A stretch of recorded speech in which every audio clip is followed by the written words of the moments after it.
Welcome to another episode of the Me in the Making podcast. I am your host, Meli Clay, and this is a show about introspection. It's a show about self discovery, reflecting on who you are, where you are becoming, and just learning more about yourself. And in that process, I like to learn more about others. And today I have a guest on the show, and this is the host of the podcast, Consider This for Comfort, Eteng Ettah. Welcome. Thank you so much for being on the show. Of course. Thank you so much for having me here. I think it's just so important to have these spaces where we're being introspective, exactly like you said, especially as creatives. So I'm excited to be able to share a little bit about the journey to how we became the host of Consider This for Comfort and all that fun stuff. So, Yes, yes. And I had the privilege of being on your podcast. Thank you so much for having me, of where course. I divulged all my love about Yes. Mad Men.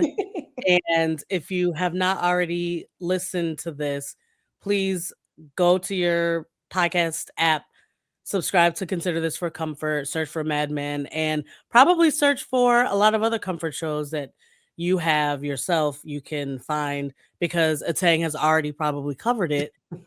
And it was just so cool to like do a deep dive into Mad Men and to get like your perspective on Mad Men. That was a lot of fun. Mhm. And just to like compare notes and everything and learn about what it means to you, tell people what it meant to me. And Yeah. yeah, so tell everyone exactly what Consider This for Comfort is. Yeah, absolutely. So consider this for comfort. I like to consider it equal parts TV analysis and culture commentary. So every episode, a guest is coming on, sharing their favorite comfort TV show, and we'll make connections between what that says about society and culture. So our incredible episode about Mad Men was a great example of, we talked about Don Draper, our favorite episodes. We were also talking about the state of media and advertising. So, for anybody out there who, whether you love TV or you love society and culture issues, you'll find something in there that you'll appreciate. So, Yeah, yeah. I remember going back and listening to like Ted Lasso. mhm. I was listening to my friend actually was on the Yes, show. I recommended you absolutely. two to meet and talk about Desperate Housewives. Yes, And I've still so yet good. to listen to the episode because I haven't finished Desperate Yeah, Housewives. And not necessarily that you might spoil something, but I just want to be able to go into it and compare my notes to your notes and to mhm. Brandy Nikhil. She's also been on this podcast a couple times. But yeah, you get to like explore a bunch of different types of shows, Yeah, like Desperate Housewives, Mad Men, Ted Lasso. I know you talked about, I think, Drag Race Drag on there. So like Race. Yeah, it's drama, it's comedy, it's reality shows, like it's yeah. really anything that you can think of. Yeah, absolutely. And I think the show is a demonstration of my TV interest, which is everything. It's drama, it's reality TV. I find it very fun actually to dive into shows that aren't the like 30-minute sitcom, because people will immediately see why a show like Abbott Elementary would be a comfort show. But then you throw them shows like Mad Men or Succession or Severance. So all of these shows are eliciting specific emotions in folks, and it's just been really a really fun exploration of all of my interests and expertise in TV criticism, society, cultural commentary. So you'll find a show, like Melly said, you'll see a show there that you've probably already been loving, but I also hope folks will get put on to shows that you might not be familiar with.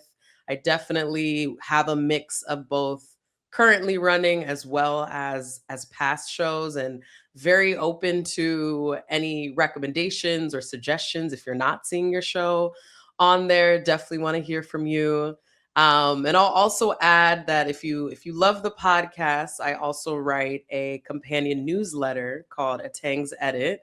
So this is very much the written version of it. So whether if you want to listen to me talk about TV or you want to read it, but that's a really fun place where I'm talking about not only TV, but film. what's going on in the world. Have talked about everything from Michael B. Jordan winning the Oscar and what I think that says about the direction Hollywood is going in, as well as, the America's Next Top Model documentary on Netflix.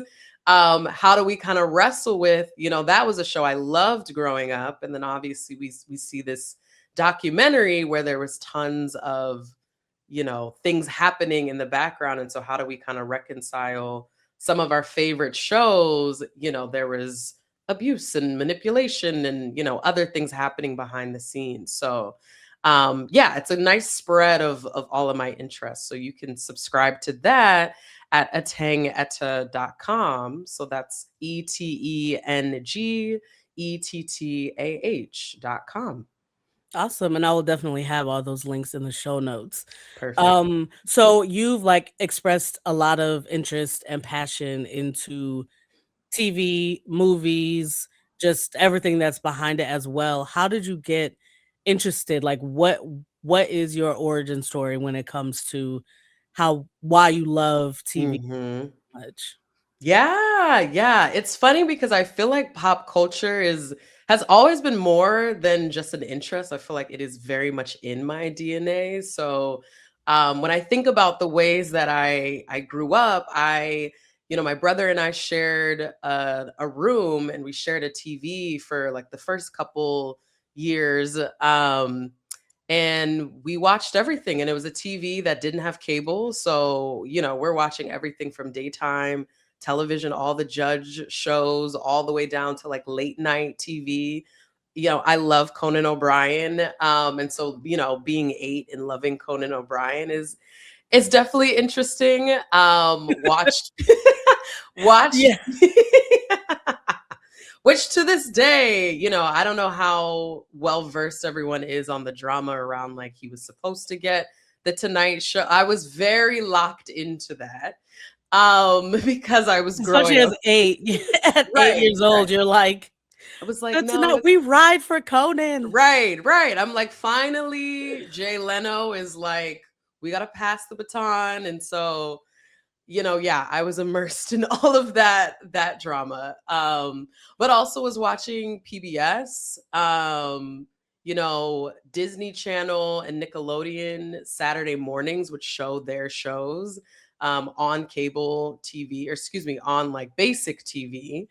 And so it was just, it was a part of the ways that we were growing up. So like when we would get ready for school, in our TV in the living room, MTV was on. And so I have vivid memories of like getting ready for school, and tons of different music videos are on. And so it was just very normal. Like, any moment that I had, there was something on the TV that was captivating me. And I think there's a direct link between growing up watching everything. Obviously is well before streaming. So it's like you turn on the TV, whatever is there, we're Whatever sitting and is watching. there, right, and Exactly.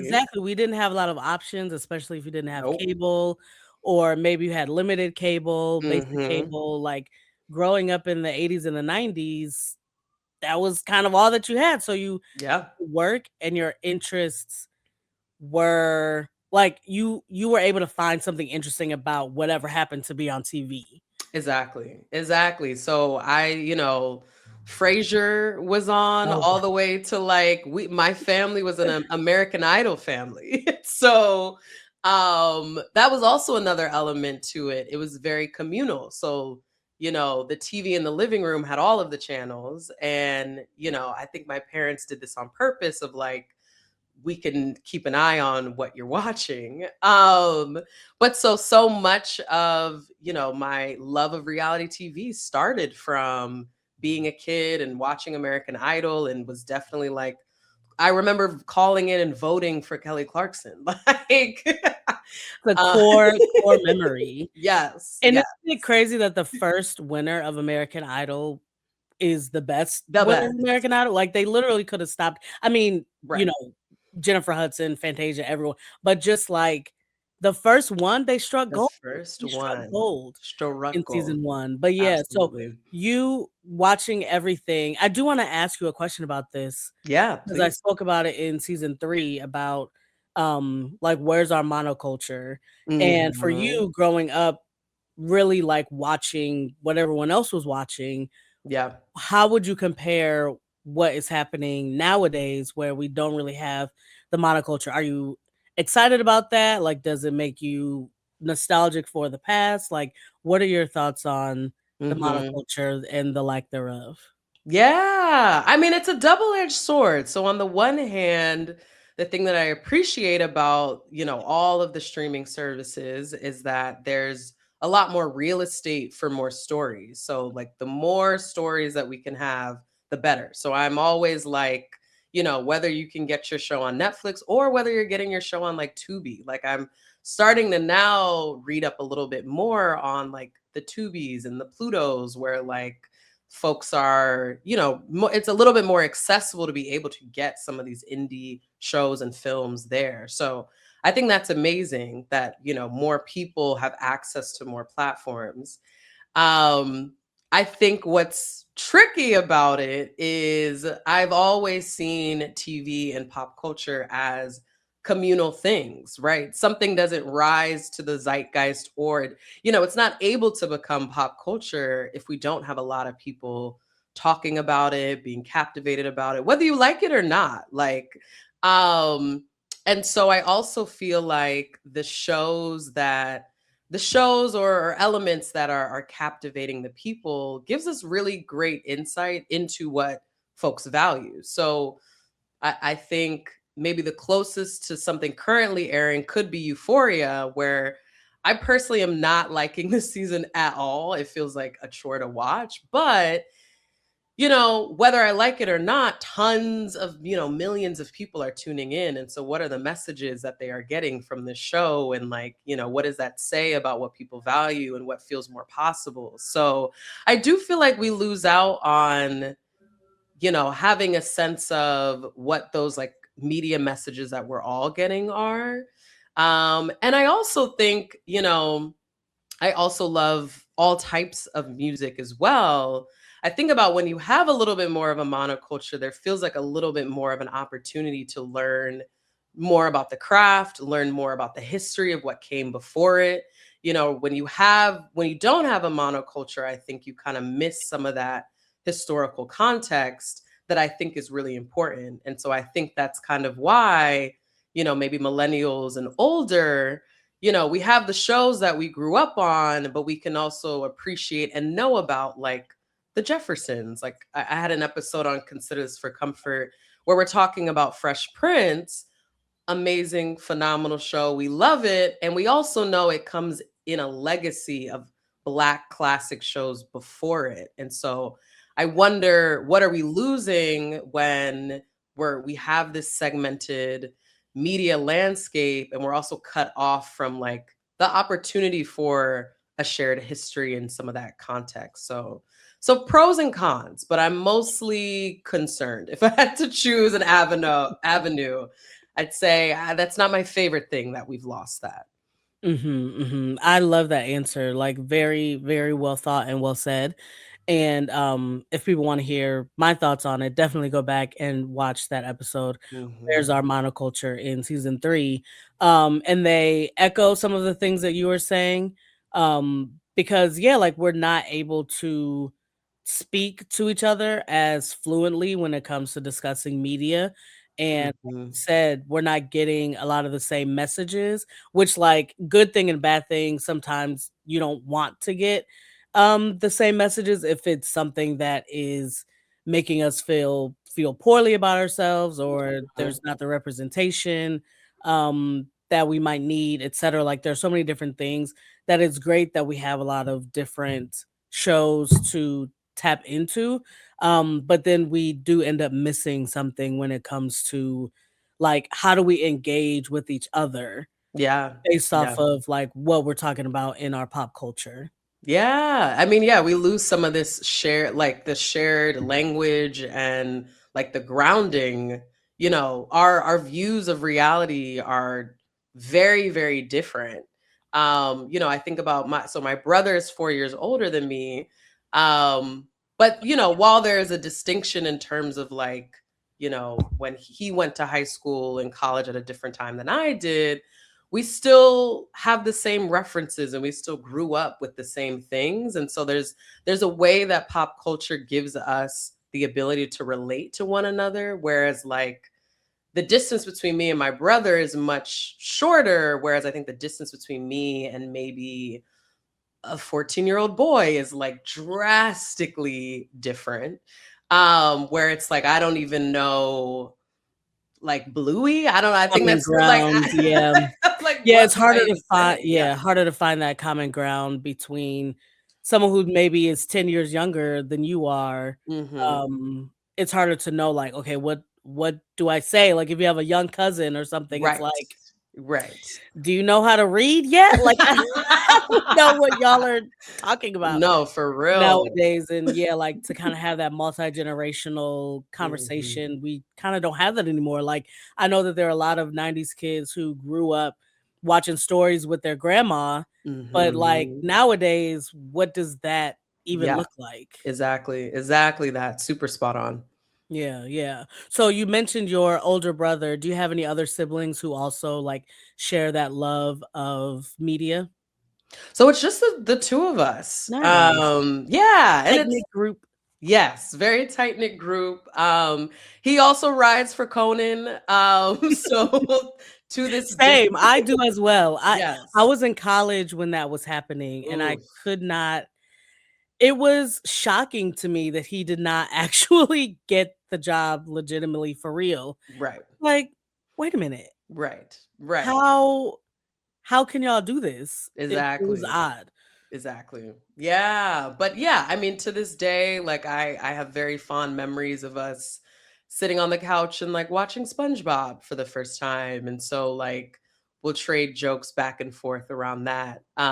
He's definitely a sports ESPN person and so but there's still, we can still kind of communicate on that level cuz I also you mentioned Ted Lasso, and I just finished watching Running Point, and Oh my so gosh, I loved Running yeah, the Point. way It's I so watched that cute. in one day, both seasons, Yeah. so good, so good. Yeah, It's so good, like, I could see that show coming on network TV, yes, like on yes, ABC, I could see it, like, with Abbott Elementary, I could also see Running hmm Point on network, so maybe yes. they should try to go over there and get their money up. I know, and Abbott Elementary this next season they're gonna reach 100 episodes, and that has Wow. not Oh, happened syndication. on syndication. Okay. Yeah.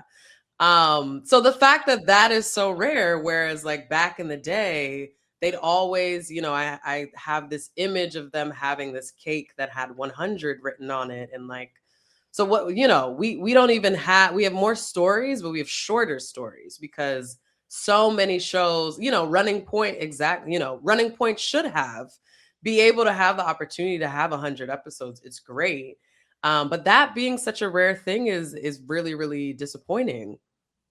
Yeah, you were saying we haven't had that in a while with, like, Yeah. Elementary coming up to 100 episodes, we another sitcom, it hasn't happened like Mhm. that for a while. A Wow. long, long time. So I'm like, I don't know what day that episode is coming out, but I'm Yeah. like, maybe nature is healing a little bit. Maybe Mm. we need some of these reminders of the good old days. But yeah, there hasn't been a show on network television that has reached 100 episode in quite a long Wow. time. Oh, wow. I mean, I'm happy that it's Abbott Elementary to Absolutely.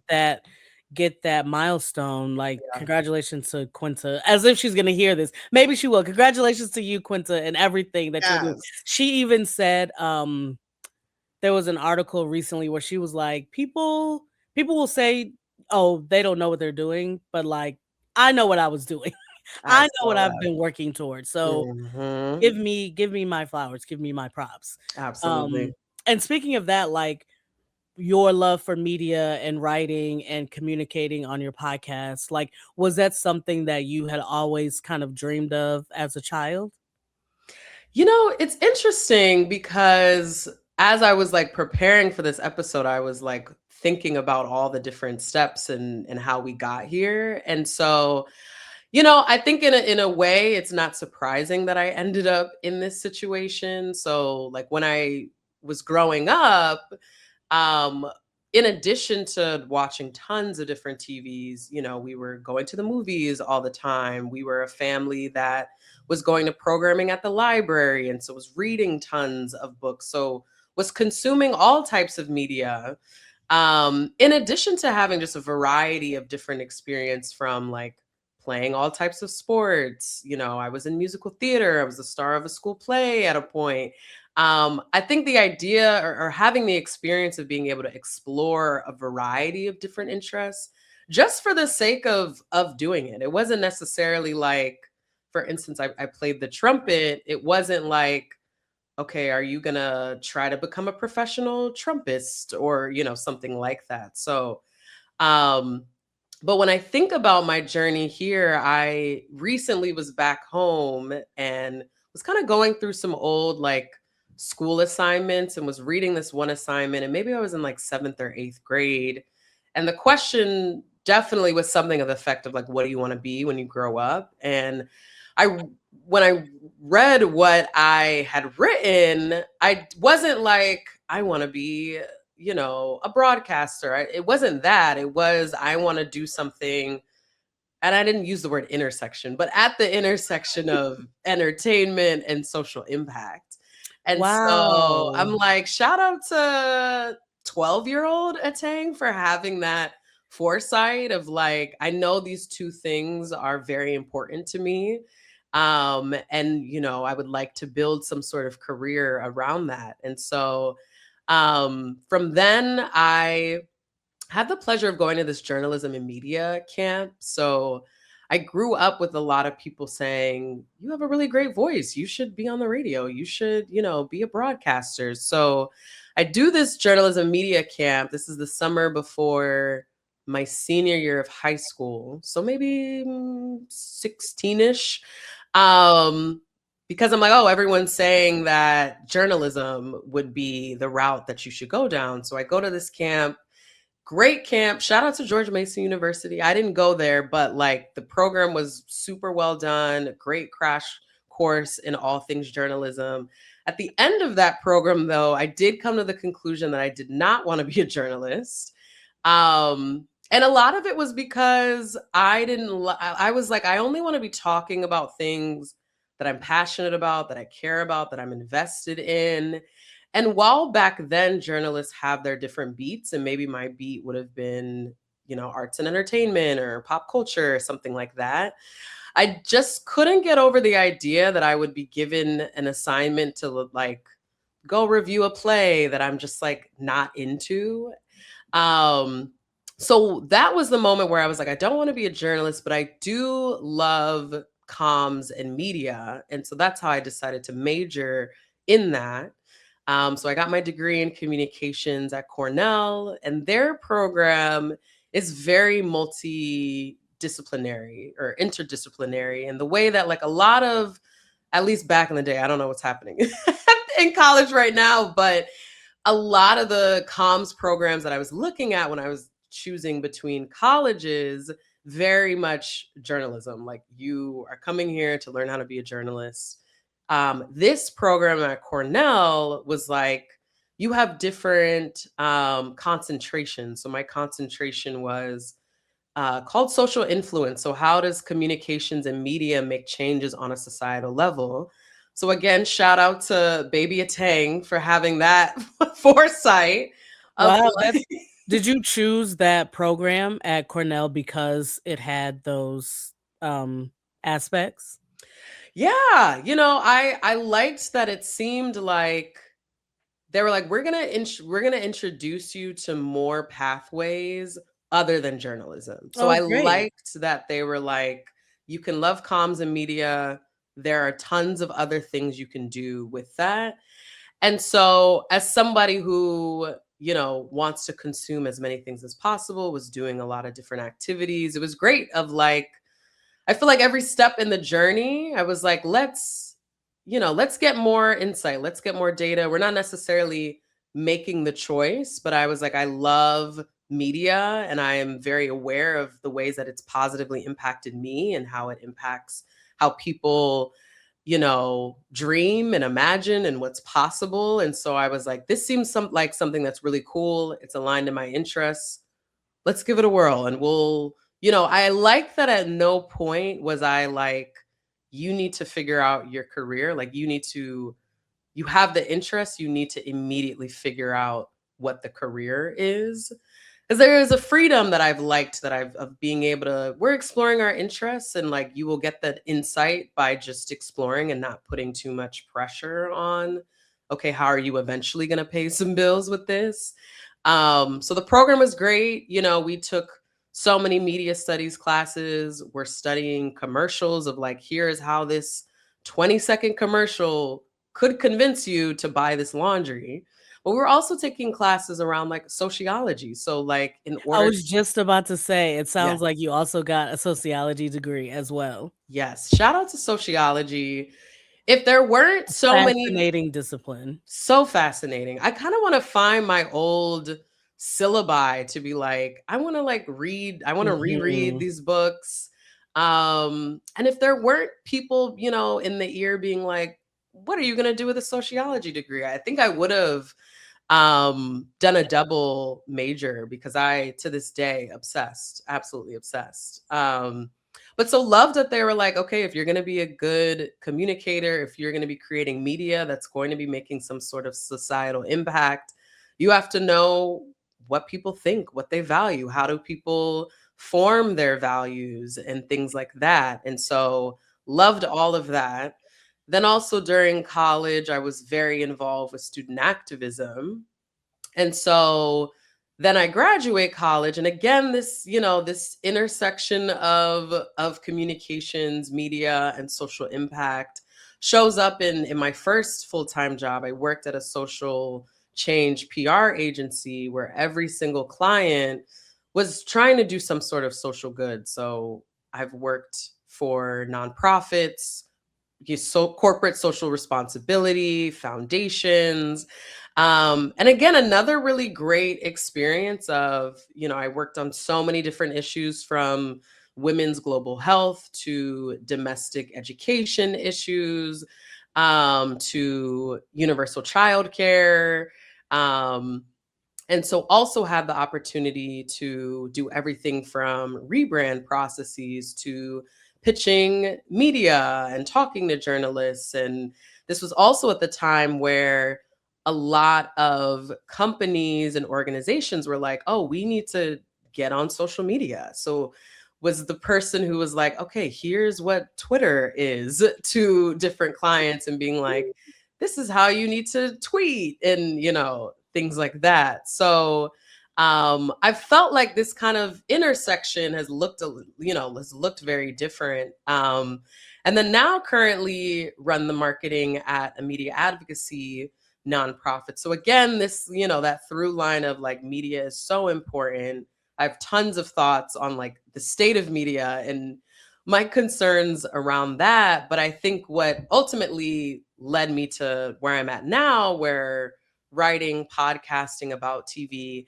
and culture, is that I think, and I felt this particularly when I was working in PR, but like when you are doing communications work for entities, it's not your voice, right? So I have to get into the mindset of, whether it's the organization I work at now or the previous clients that I've worked at, it is what they want to be saying. And so I remember a moment where I had maybe ghost written something for a client and I had shared that with my family and my mom was like, but your name isn't on this. Like where are you in this?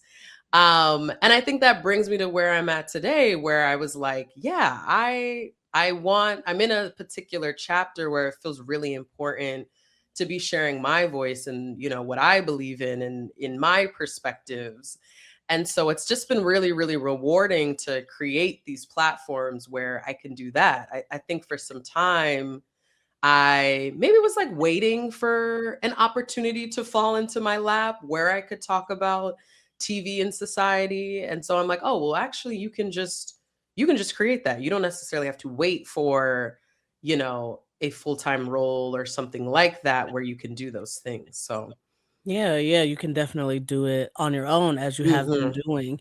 And I did something that you had just mentioned kind of segues into something that I was thinking about when you were speaking on like the activism side of things, but it is at your place of employment. So, how does, the activism that you might want to participate, does that get to be kind of tricky if it is, like, from your employer and not necessarily directly from you? Or, like, how do you make sure that you're, staying true to yourself and everything when it comes to the job versus what the things that you might be passionate about? Mhm. Yeah, I mean, I think for me, I think that's where I appreciate the separation. So, being really clear about this is my domain. And so anything you are hearing is a reflection of me and not my employer or Your future employer. employers or things like that. I also think because I've created this my own platform, I'm no longer necessarily doing the thing of like trying to shoehorn my particular interests or perspectives into things because I'm like, well, I have my own platform now. So it's okay that these two worlds are separate because I now have a place where I can share what I want to share. And so I think on a logistical tip, when I'm out in the world representing myself as a culture commentator and as a podcaster, I'll be like very specific about, this is consider this for comfort that you're speaking to. Not necessarily the things that I do outside of that. So I think for anyone out there listening, that's like, how can I, if you're finding it challenging to state your views or show up how you want to show up, that might be a sign that you might want to consider creating your own thing. Because then you don't have to, I feel like that tiptoeing that I might have had to do before I started my own podcast, you don't have to do that anymore. And it's honestly, more freeing.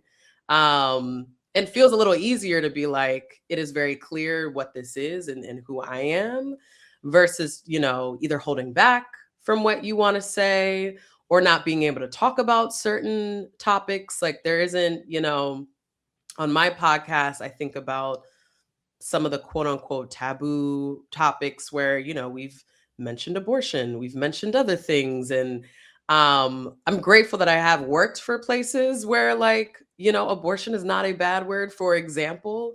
But if you do, then I think maybe some separation might be the way to go. Yeah, that's a great piece of advice. Definitely consider having a distinction between Hmm.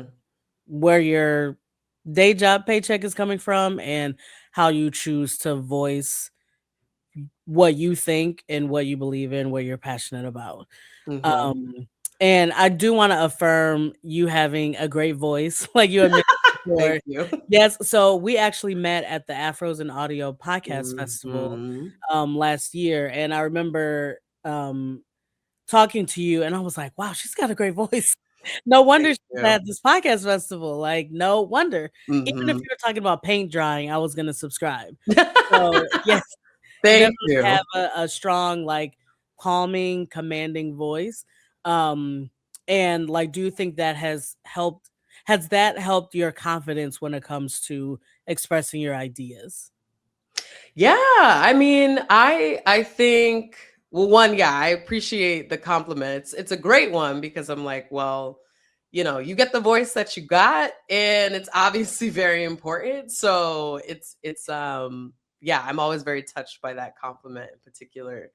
Um, yeah, I mean, I think from like a confidence perspective, I think what's been the most empowering is the reception around like the things that I've put out in the world. Like this podcast idea, this newsletter idea have been things that have been living in my head for a really, really long time. And so it is very affirming when, now it is finally out in the world. Like I think about, everyone's got, or maybe not everybody, but like for in podcasting, maybe you have a certain statistical goal of like, I want to have 500 downloads or, something like that.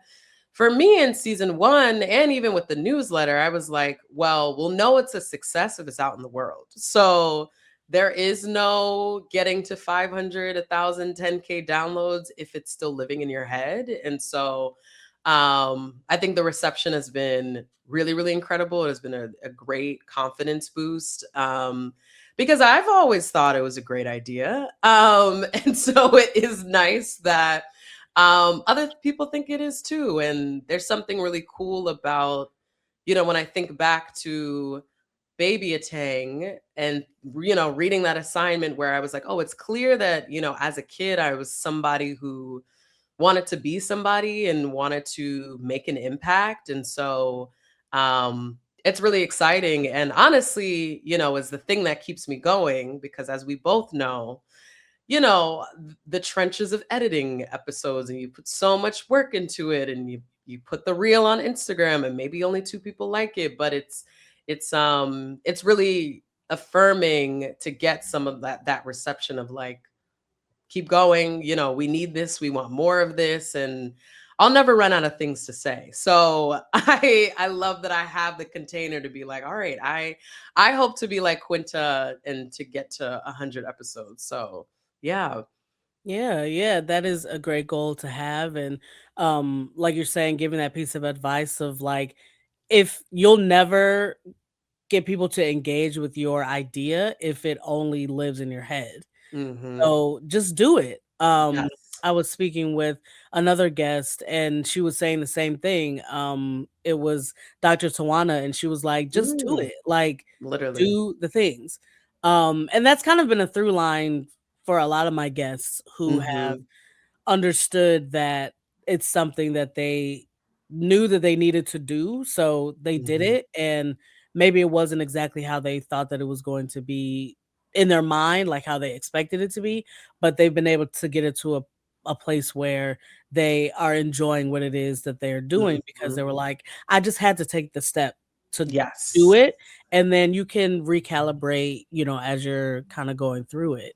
Yeah. Yeah. So you were saying that going through college, you didn't really have the pressure of having to think, okay, what is the job that I'm going to do after I'm finished with college? Like, Hmm. how did your parents think about, or did they say anything to you about that? Like, was there any pressure that you felt from your parents or your family? Hmm.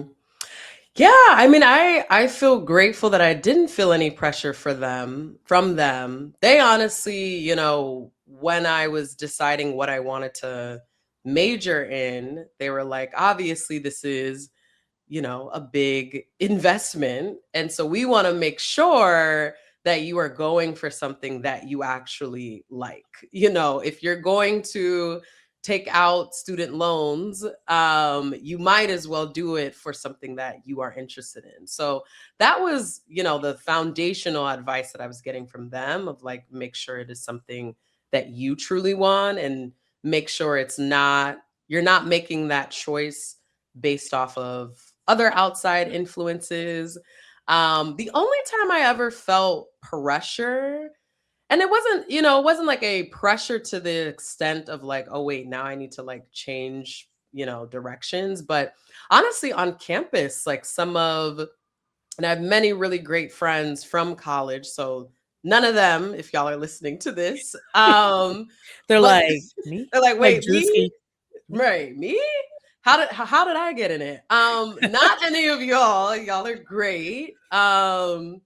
But classmates, people being like, "Oh, what you're studying comms? Like, what are you gonna do with that?" As if it's not a viable Exactly. you're at the college. Right. Like, you didn't make it up.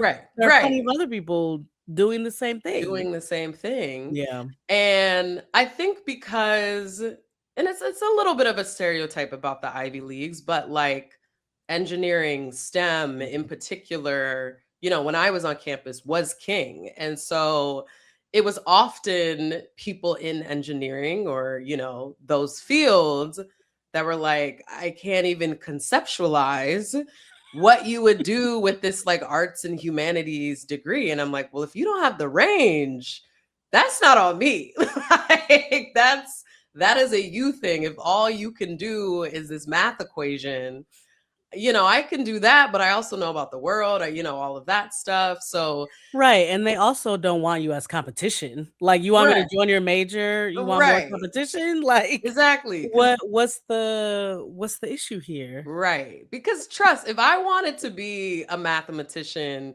we'd be doing that, I'd be killing it. Period. So, but there was a brief moment in college where so the communications program is in the same, like, what's it called? It's confusing because we would call it colleges, but it was in the Oh, I know what you same, you mean. know what I mean? Mhm. As Like, the under the same umbrella or Yeah. Yeah. So, like, there was, like, the engineering college, and Mhm. then the college I was in was where the business school was housed, and so some of Okay, that the makes sense. when we're taking Those classes. overlap. Yeah, exactly. So I'd get some of that when I was taking those non-coms classes because this Mm. program was like, we need you to learn about the world. Like, you can't just be studying commercials all the day. But there was a moment where I was like, should I go to law school? Should I, maybe try to tack this on? And I remember there was some like pre-law society group, something like that. I went to one of these meetings and they pair you up with a law student. And so I got coffee, and shout out to her wherever she's at. I got coffee with her. This was our only coffee that we ever had because she was like, well, based on what you're saying, it sounds like you do not want to go to law school. Was it, like, exactly opposite of what you would need to go to law school? Yeah, exactly. She was like, "Well, it sounds like all of your interests are not aligned to what it would actually take to be a lawyer." Because I feel like, me, I'm maybe like a freshman at this point, and I'm like, well, I know how to go back and forth with people. So maybe I should be a lawyer. Maybe I'll do that. And she was just like, I want to be really real with you. You do not want to go down this path if you do not actually know about what is required to do this and aren't interested in doing it. She's like, honestly, I spend a lot of my time in this society discouraging people, not because I don't think you could, again, we can be a mathematician and we could have also been a lawyer, but not because I don't think you could do it, but I'm like, I don't think you'd be happy. And so that was the only moment where she said that and I was like, bet you said what I've been thinking in my mind, but I was like, maybe I should try to go down a more STEM adjacent path, or, law is a pathway where it's you do this, you do this, you do this. Whereas this space of pop culture, doesn't have that same linear journey. And so I'm glad that she was like, okay, no, get back to the comms and the sociology. Um, so yeah. So the only pressure I'd ever experienced was maybe from peers who didn't have the range, which again, that wasn't on me. So Yeah, yeah, and that's another good piece of advice for people listening. If you're a little bit younger, you're thinking about college, or maybe even if you are thinking about going back to school, like be sure about what it is that you want to do, and that sometimes that's all that you need in order to complete what it is that you're doing, because other people aren't going to understand where mhm, you're going and what your dream is and your passion and how you've conceived it and everything. Like, people will only know insofar as like what they can see and yes. conceptualize. Like you were saying, those engineers, I can't even conceptualize what it is that you're doing. And it's like, they're not thinking about podcasting. They're not thinking about this newsletter that you have or whatever doors might be open to that, to Hmm. you doing that. And they don't need to know that. They don't need to be able to conceptualize that because it has nothing to do with them. So Yeah. definitely a great piece of advice. Like if people want to try something like we were saying before, just do it. you're gonna find haters. Like, there are gonna be people who either they're purposely hating or they don't understand, and so you might feel Mhm. discouraged. But I would encourage people to not feel discouraged and to maybe see them saying it as, I understand that you care about me and you're not able to see it, but right now that's not the type of support that I need. Like, this is what I Mhm. need. And if that person can't give it to you, move on. Exactly, exactly. Because I mean, I think community and having a community of supporters is so, so, so important. So, I had the haters on the left here, but then, again, some of my friends still to this day being like, "Oh, this sounds great. Like, let us know how to support you. Send us the links to the things that you're creating and things like that." But you will definitely in the ways that you want to go towards your interests and passions. I think you also want to go towards the people who see that and can help cultivate that, or honestly, maybe they don't fully understand but can be a cheerleader of, there's folks that I'm like, here's a link to this thing, and whether you listen to it or not, it's great to be the person that is on the receiving end of the link because there's something that you have demonstrated that makes me feel supported and that encourages me to continue going. And there will definitely be days, I think about sometimes I'm editing these episodes at the crack of dawn. I'm not a morning person. It is those moments when you're in the trenches where sometimes I feel like I have to borrow the confidence or the assurance or the affirmation from my community. And so you want to make sure you've got people who you can borrow from on the days where like you're not feeling it, you're not feeling motivated, even when you are doing something in your passion, every day is not going to be a sunny day. And so, the days where I'm like, there are definitely days where I'm like, what am I doing? Like, I again, if there was a scenario where I didn't have to wake up at 5 a.m. to edit this entire thing, why are we doing this thing?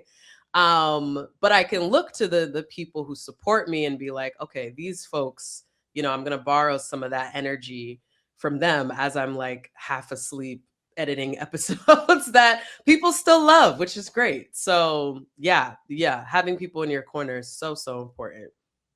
Have you always been intentional with forming that community that you currently have, or other communities, like when you were younger? Have you always been like, okay, I need people around me? Or was there something that caused you to understand, Mm. now I need people around me? Yeah, that's a really good question. I've always been someone who has really appreciated friendship and chosen family. And I think one of the reasons why I loved college so much is that it was kind of the first opportunity where you have so many people, but you get to be a lot more intentional about who can I spend my time with. Like I grew up in PG County, Maryland, in a suburb. Great place to grow up. But there were definitely moments where I was like, oh, I've been going to school with the same 20 people. And because there isn't this wealth of options or things like that, there were definitely moments where I was like, oh, I'm feeling a little disconnected, from the people that I'm growing up with. And I think it's because, as we get older, our interests change and, that compatibility is not necessarily there. And so college was a really great slate where it's like, you're not just hanging out with these people because you don't have any other options. You were like actually opting into and deciding, oh, we have this common interest. Oh, I love how I feel when I'm hanging out with you. And I love, the insights that you are sharing. So I've always valued friendship, but I definitely college kind of kicked it up a notch of like being able to be intentional about it. And I think about this quote that says, you haven't met everyone that will love you. And I think that's so beautiful because, and especially at a time where there's so much talk about loneliness epidemics and actually I have a whole TED talk about like I don't know if I want to justify that one, but There is the very real thing where people are like, how can we make friends as adults? And people are yearning for community. And so I love that quote because it's like, no matter how old or young you are, like there are more people out there, like your people are out there. I feel very blessed that I love the community around me, and I'm excited that there are new people that are there to be met. So I think it's been a combo of, the very informal ways of, meeting people out in the wild, but also I think about afros and audio and the ways that like I'll be intentional about, let me go to these podcast spaces, let me go to like pop culture things, but also like, for the people out there who are like, if you think activities like too structured of activities feel a little, I guess if you want a little bit more of the organicness, I get people who are like, these are a little too structured for me. But again, being led by your interests. So I'm somebody who I love a good solo adventure. So I'm like, let's go to this concert. Like everybody in this concert likes this person, which then automatically means you've got some common ground there. Like, if you love a certain park or something like that, everybody else there also loves that thing. And so I think, again, I'll always go back to, what you are interested in and kind of like leading that towards finding community. But 100%, you can't do this thing alone. You don't want to do this thing alone. And so it is, a community is the fuel for so many things in my life. And so I think for anyone listening, if you are yearning for community, if you're feeling like, wow, that sounds great, I don't have that.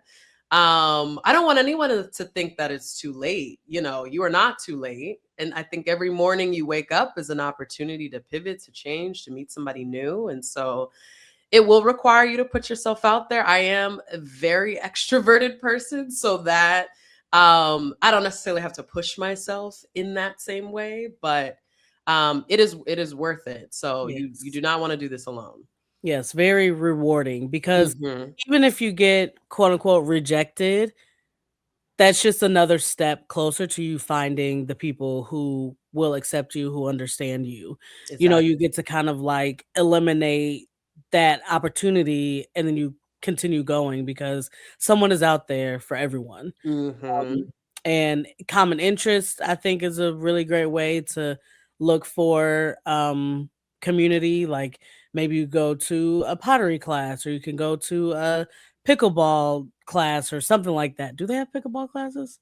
I think they Yeah, should. you go to something like that, and it could be anything. And Mhm. you might find someone. I think the key thing is to actually put yourself out there.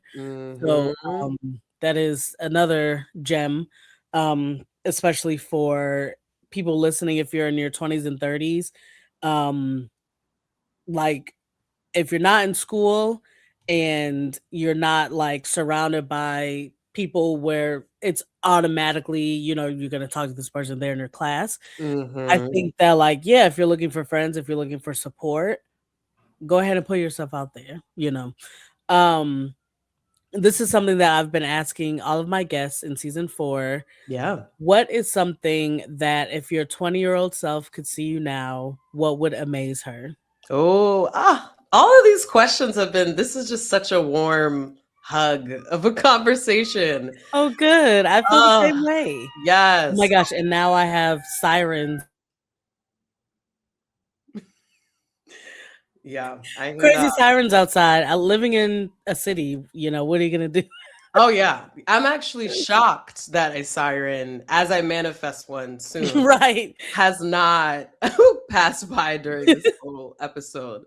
Oh, I love that question. I think she'd be so proud. I think she'd be like, wow, like you know what you're interested in and have found really, really strategic ways to make it possible. And you have made a way. I think she would say, I admire her bravery of like taking a leap. I especially in the like world of social media that we're in, where I have so many thoughts on this, where, if you post the thing and it only gets 2 likes, and there's a relationship between likes and people's self-esteem and all of that stuff.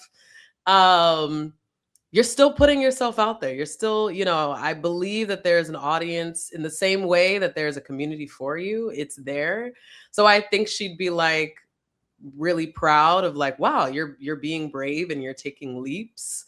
Um, I think she I think she would feel really, really inspired. I think she'd also, I'm saying so many things now, but um, I think she'd also really admire the moments, kind of like the crossroad moments that I've had, where, there could have been a scenario where I continued to, work at this PR firm and just completely just use all of my time and talents for other people. That could have easily been the road we went down.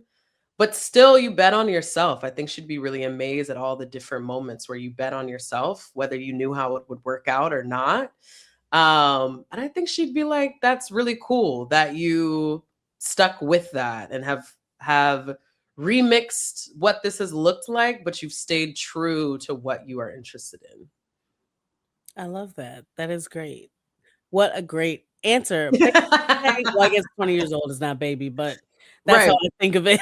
right. There's So, yeah, I've talked to so many different versions of myself this yes. episode. Yeah, yeah, just try it, put yourself out there. Um, and these are all things like none of this is new advice, right? Like we know all of this stuff. We hear it all the time, but I think the reason why we hear it all the time is because it's true and it's Mhm. valuable advice. So let us be two additional voices giving that advice to people, to young people.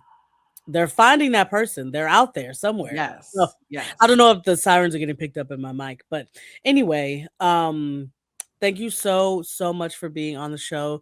Ite, this has been such a fun time. Yes. And let people know how they can follow. You said it a little bit at the beginning of the show, but let us know again how we can follow you and listen to everything that you're doing. Yeah, absolutely. Thank you so much for having me. I'm like, oh my gosh, I love this. So would love to come back and share more things, but really, shout out to you for building such a great platform, because I feel like it's very easy for us to be on the go or in the trenches, and it's like to be able to take a step back and reflect. Um yeah, I'm like feeling inspired Oh, by good. myself. And I'm Yes. like, I Yes, am that is a great that's a great yeah, because it's like you said, you can stop and think about these are the Mhm. things that I've been doing. And, if there's something that someone wants to correct based off of like, oh, thinking about my life, I want to go in this direction. Well, great.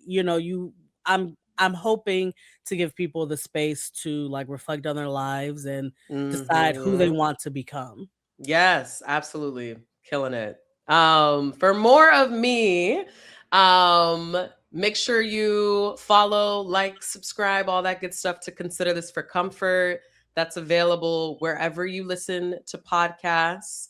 If you want to, for more updates on what's going on with the podcast, you can follow me on Instagram. So, 2 accounts you can follow at Consider Comfort Pod. That's where you'll see fun reels of our conversations and all of that good stuff. And that's where you'll find out when season 5 is coming out, which Mm, will summertime. We're just saying summertime. So keep an eye out for that. That'll be the best way to get updates for that. You can also follow me on Instagram, my personal account at Eteng with 3 G's. So ETENGGG.